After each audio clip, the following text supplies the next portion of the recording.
As more victims come out against Brett Kavanaugh, conservatives are trying out all the same tactics that they have in the past, like having him on Fox News for a puff piece where he even went as far as to say he was a virgin. And this morning, my problematic fave Tommy is back to talk about it. I think all of us who watched that interview last night couldn't help but feel for the guy. Once again, we arrive at a he said, she said situation. And look, I'm not saying every accusation is the same. I'm not saying every instance of sexual misconduct is the same. But in this case, you are actively making a choice to believe one side over the other. And you can't even argue that the victim came out of nowhere to ruin this person. But what's happening right now is not only a left-wing conspiracy, but it's just wrong from a human level. Claiming this is a left-wing conspiracy is kind of lazy, especially since Dianne Feinstein didn't originally reveal this information. It was The Intercept that revealed it. And especially since every other attempt to smear the victim or portray her as biased was disproven fairly quickly. Also, you really can't make a case that this was a last-second attempt unless you really think that Dr. Ford had a vendetta against Kavanaugh for decades for some reason, since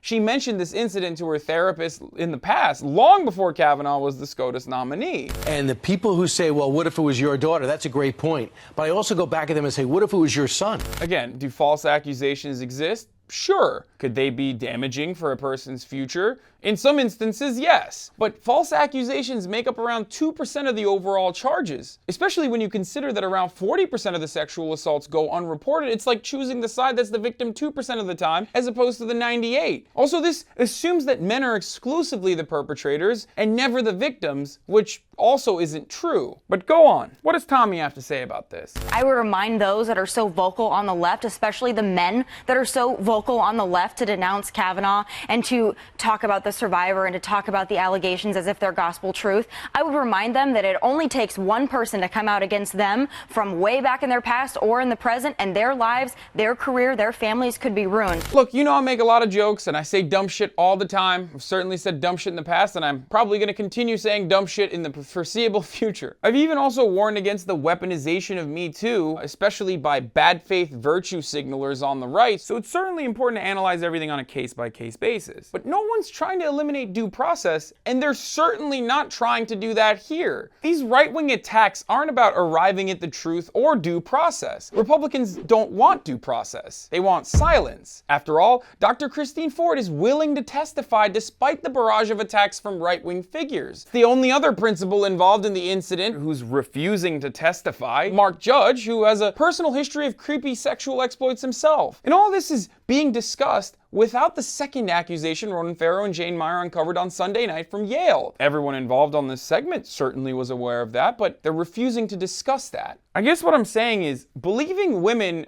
just means don't reflexively disbelieve women. It doesn't mean that relationships can't be complicated or that every man is gonna go to jail for being in a toxic relationship with a woman. It simply means let's take a look at these issues, especially when a lifetime appointment for a person who'll be making decisions about women's autonomy is what's at stake here. I'm Hassan Piker. If I made at least some sense through all of this nonsense, please share this video with your friends and don't forget to leave your thoughts in the comment section below. Also, for a longer conversation, follow me at twitch.tv/Hassanabi, where I'm live every day at 4 p.m. Pacific. And please join TYT membership at tyt.com/join. And this has been The Breakdown.